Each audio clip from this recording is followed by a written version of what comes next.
किया था, उसको कैसे देखते हैं? देखिए, ईवीएम को लेकर के सिर्फ राहुल गांधी जी नहीं, पूरे देश की कंसर्न है। पारदर्शिता में कहीं ना कहीं कमी है, लोगों के विश्वास में कमी आ रही है और अब तो दुनिया भर के लोग जो हैं ईवीएम के ऊपर प्रश्न उठा रहे हैं। सरकार दुश्मन की तरीके से क्यों व्यवहार कर रही है? सरकार को और चुनाव आयोग को चाहिए कि उसकी स्पष्टता करे, पारदर्शिता करे और उसको 100% विश्वास युक्त बनाए। राहुल गांधी जी ने और क्या कहा कि भाई ईवीएम ब्लैक बॉक्स की तरीके से काम कर रही है। चुनाव आयोग को और भारतीय जनता पार्टी की सरकार को चाहिए कि इस पर लगे हुए संदेह के बादलों को छांटे, स्पष्ट करे और लोगों को पूर्ण पारदर्शी सिस्टम के साथ में चुनाव कराने की व्यवस्था कराए और वीवीपैट की 100% मिलान करे। ओटीपी की जरूरत ईवीएम को हो या न हो अपनी जगह पर है, लेकिन चुनाव के अधिकारियों को यह क्लियर करना पड़ेगा कि क्या इसको भी वो नहीं है कि electronically transmitted postal ballot system ETPBS को भी जरूरत नहीं है क्या? चुनाव के अधिकारी इस चीज को बहुत स्पष्ट करें, क्योंकि ये पोस्टल बैलेट को इलेक्ट्रॉनिकली कन्वर्ट करने का सिस्टम कोई होता होगा, क्या इसके लिए भी ओटीपी की आवश्यकता नहीं है? इलेक्शन कमीशन को इसका जरूर जवाब देना चाहिए। इलेक्शन कमीशन डिनायल मोड में क्यों है, ये समझ से बाहर है।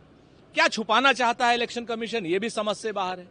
और इलेक्शन कमीशन देश की जनता को 100% भरोसे के साथ चुनाव कराने में सक्षम होना चाहिए। इलेक्शन कमीशन की यह विश्वसनीयता होनी चाहिए। अगर इलेक्शन कमीशन पर प्रश्न उठ रहे हैं तो इलेक्शन कमीशन को चाहिए कि बगैर किसी भय के, बगैर किसी गुस्से के, बगैर किसी खींच के लोगों के सवालों का जवाब दे और उनको संतुष्ट करें। कि गांधी जी की प्रतिमा को आप नया स्थान दे रहे हैं, सदन की कमेटी से बात नहीं कर रहे हैं। सारी की सारी चीजें भारतीय जनता पार्टी और उसकी सरकार ने स्वेच्छा से करने की ठान ली है और कहीं ना कहीं ऑटोक्रेटिक या डिक्टेटोरियल एटीट्यूड के साथ में कि विपक्ष से भी बात नहीं करनी है, अपने लोगों से भी बात नहीं करनी है, जहां माना जाएगा आप हटा देंगे, ये उचित नहीं है। इसका विरोध होना चाहिए। इसका एक स्थायी भाव है, स्थायी समिति है जिसपे बात करने के बाद ये क्या नाम मूर्तियां हटाई जाती हैं, उनसे भी राय नहीं ली गई, इसलिए हमारा लोकतांत्रिक विरोध है। अब ये बात तो भारतीय जनता पार्टी के लोग बताएं कि वो हिंसा क्यों करते हैं। ये बात तो तृणमूल कांग्रेस की सरकार को बतानी चाहिए। सच बात यह है कि हिंसा का स्वस्थ समाज में, स्वस्थ लोकतंत्र में कोई स्थान नहीं है, लेकिन हिंसा को लोग करने वाले लोग हिंसा से बाज आएं और ऐसे असामाजिक तत्वों से राज्य सरकार को कड़ाई से निपटना चाहिए।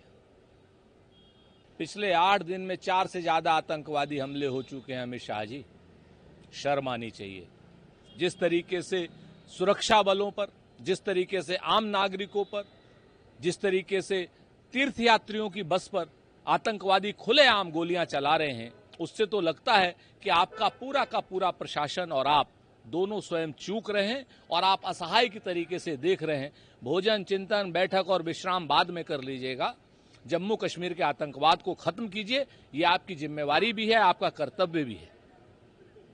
जिस तरीके से संशोधन मनमाने ढंग से किए जा रहे हैं, इतिहास को विकृत करने का अगर कोई प्रयास करेगा तो निश्चित तौर पर उसका विरोध होना चाहिए।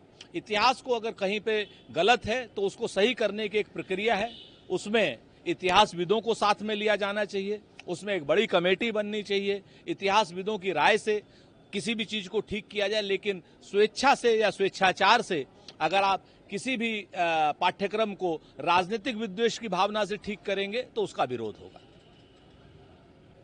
आज बकरीद का त्योहार है, किस तरीके से? देखिए, बकरीद का त्योहार एक सुप्रीम सेक्रीफाइस का त्योहार है। इसमें आदमी जो है धर्म के प्रति, समाज के प्रति एक सुप्रीम सेक्रीफाइस की भावना रखता है। बकरीद या ईद उल जुहा पूरे हिंदुस्तान को ही नहीं, पूरी दुनिया के लोगों को मुबारक हो और उससे लोग अच्छे तरीके से सीखें कि किस तरीके से लोग सुप्रीम सेक्रीफाइस करने के लिए तैयार रहते हैं, देश के लिए, समाज के लिए, धर्म के लिए। जिस तरीके से लोग तैयार रहते हैं उसका उचित मतलब लिया जाना चाहिए। दुनिया भर के लोगों को बकरीद मुबारक।